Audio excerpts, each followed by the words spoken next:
আসসালামু আলাইকুম প্রিয় ভিউয়ার্স, আমি দেখাচ্ছি সেক্সপেরিমেন্ট টেপ। এটা হচ্ছে কুমড়া জাতীয় সবজির জন্য এই ছোট ছোট মাছি পোকাগুলো দেখেন। এই যে আমার হাতে যে পোকা দেখা যাচ্ছে, এটা মাছি পোকা।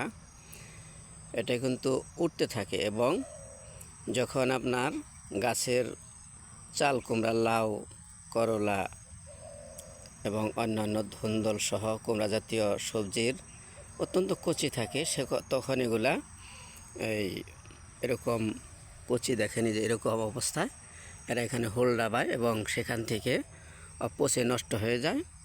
তো আমি দেখেন এখানে একটা এক্সপেরিমেন্ট টেপ দেখাইছে। এখানে এই পোকাগুলো একা একাই এই এই যে একটা লিউর দেওয়া আছে তাবিজ, ভেতরে দেখেন তাবিজটা, এটার গন্ধে এই যে ভিতরে যে পোকাগুলো আছে এগুলো অটোমেটিকলি চলে আসে এবং এখানে আইসা মারা যায়।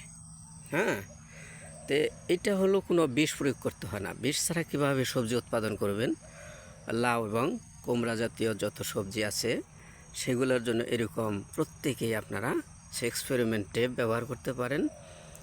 এইগুলো কিন্তু কোনো বিষ বা কীটনাশক ব্যবহার করা হয় না। দেখেন অনেক সুন্দর আছে।